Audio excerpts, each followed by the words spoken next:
Delhi railway station जो भारत का सबसे महत्वपूर्ण रेलवे स्टेशनों में से एक है, वहां पर प्लेटफार्म नंबर 14 और 16 के बीच में जो भगदड़े मची है, इसका जिम्मेवार कौन है? वह कौन लोग हैं जो कुंभ मेले के नाम पर अपनी राजनीतिक रोटियां सेक रहे हैं? यात्रियों की जान के साथ खिलवाड़ किया जा रहा है और रेल मंत्री का इस्तीफा तक नहीं लिया जाता। यह कौन सा रिश्ता है प्रधानमंत्री और रेल मंत्री का, जो इनके कार्यकाल में जितनी रेल हादसाएं हुई है उतना आज तक के किसी भी रेल मंत्री के कार्यकाल में नहीं घटी। और उस समय के रेल मंत्री छोटी सी छोटी दुर्घटनाओं पर, डिरेल पर अपनी इस्तीफा तक सौंप देते थे। लेकिन आज इस रेल मंत्री के बचाव में प्रधानमंत्री खुद खड़े हो जाते हैं। आपको याद होगा बालासोर की रेल हादसा, जो उतनी बड़ी त्रासदी में भी रेल मंत्री का इस्तीफा नहीं लेना और प्रधानमंत्री से उसका इवेंट कर करके, और जिस ढंग से उनके इस्तीफा की मांग को ठंडा किया था, आज वही घटना दिल्ली की, जो सबसे देश की सबसे सर्वोत्तम रेलवे स्टेशन, आधुनिक रेलवे स्टेशनों में से एक पर घटना होती है और भाजपा की तरफ से कोई बयान नहीं आना, और अंदर खाने में यदि रेल मंत्री का इस्तीफे की मांग भी उठ रही है तो उसे पर कोई प्रतिक्रिया नहीं आना, क्या दर्शा रहा है कि हिंदुओं को भेड़ बकरी के रूप में मार देने का प्लान है। धर्म के नाम पर लोगों के जान के साथ खिलवाड़ कर देना है। यह आज नियति बन गई है। इन तमाम विषयों पर दोस्तों मैं एक बात बतलाने जा रहा हूं कि देश का रेल मंत्री क्या इतना निर्लज हो चुके हैं, जो दिल्ली नई रेलवे स्टेशन पर इतने लोग घंटों से इंतजार कर रहे हैं, या प्लेटफॉर्म पर भीड़ कितनी है, हमारे इस अनाउंसमेंट का रिवर्स इफेक्ट क्या हो सकता है, इसकी क्या जवाबदेही है। लेकिन मैं गुजारिश करूंगा नई दिल्ली स्टेशन पर कार्यरत उन कर्मचारियों से जिनकी लापरवाही की वजह से यह हादसा हुआ है, वह अपनी आत्मा पर इन मौतों की जिम्मेदारी ले और नौकरी छोड़ दें, क्योंकि आप लोग लायक नहीं है कि आपके भरोसे सैकड़ों हजारों लोग जान जोखिम में डालकर यात्रा कराई जाए।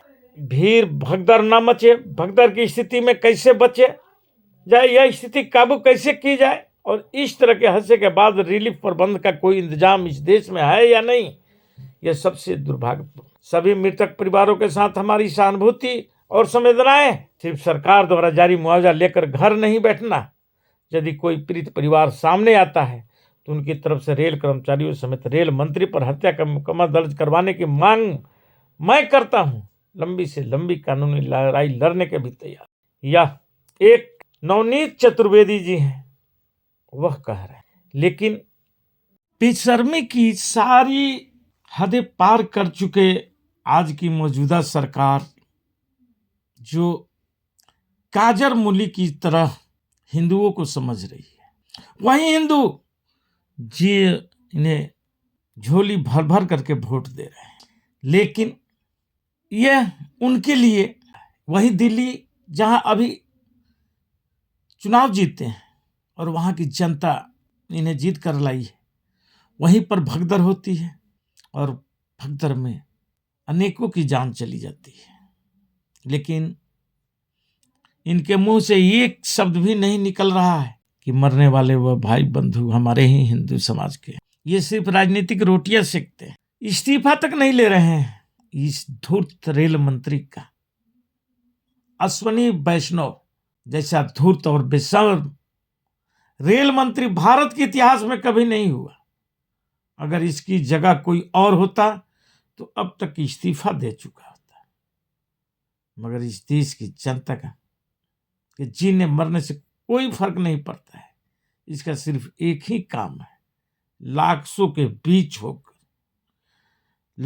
बीच खड़े होकर रील बनाना है। मैं पूछता हूं, क्या कसूर था उन लोगों का जो भगवान के नाम लेते हुए कुंभ नगरी गए थे। उन लोगों ने सोचा था कि सरकार ने उनके तीर्थ के लिए विशेष व्यवस्था की, मगर उन्हें क्या पता सरकार के निर्मम कुव्यवस्था उन लोगों को कुचल कुचल करके मार डालेगी। मोक्ष की आस में बिरहम और दर्दनाक मौतें मिली। किसी ने अपना बाप खोया, किसी ने जान से प्यारी मां को, किसी ने अपने आंखों का तारा अपने इकलौते बेटे को खोया है, तो किसी ने 10 साल की दुलारी बेटी।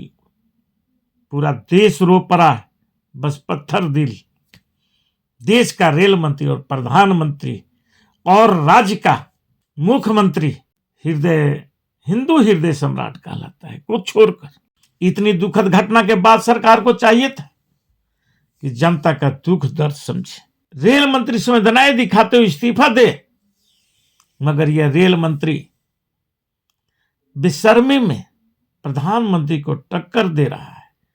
यह अभी भी कह रहा है कि सब कुछ ठीक हो गया है, पहले जैसा हो गया। सबको पता है कि अब 26 फरवरी तक लोगों की वहां आना जाना होता रहे, लेकिन जिस मात्रा में रेल की व्यवस्थाएं होनी चाहिए थी, क्योंकि हमारी आवागमन के साधन का मुख्य स्रोत यानी हमारे मेरुदंड यदि है तो वह रेल है, लेकिन रेल की जिस ढंग से कुव्यवस्थाएं फैली है उससे इन लोगों को आज भी सबक नहीं लेना है।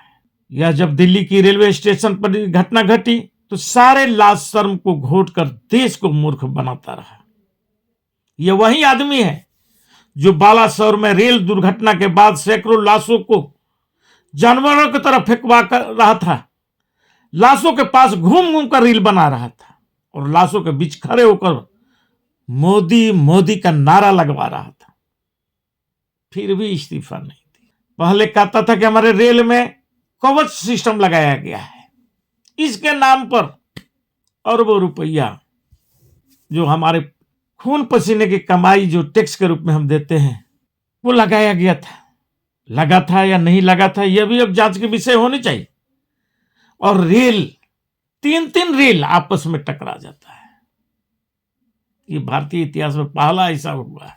ये उसके राज्य में जो सीना ठोक ठोक कर कहता है कि हम गरीब का बेटा है और वह उसके बचाव में खड़ा हो जाता है, डर से इस्तीफा नहीं लेता है।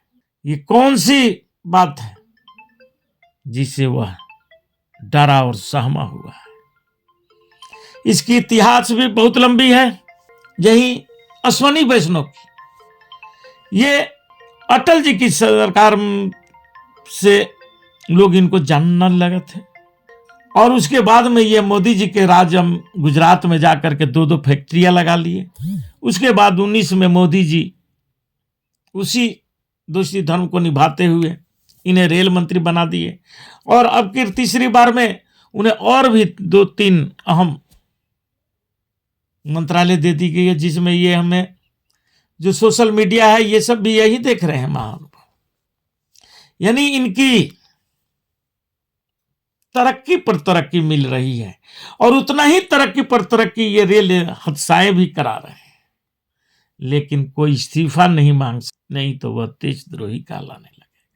इनके शब्दों में सरकार से कोई हिसाब नहीं मांग सकता है, नहीं तो अर्बन नक्सल कहलाएगा। इनकी घोटाले की परतें नहीं खोल को कोई बतलाएगा, नहीं तो यह विदेशी ताकतों के साथ मिले हुए कहलाएंगे। यह तो हाल चल रहा है। खैर चलिए, मैं विशेष और अगले वीडियो में विशेष चर्चा करेंगे। इसी के साथ हमें इजाजत दीजिए। जय हिंद, जय भारत।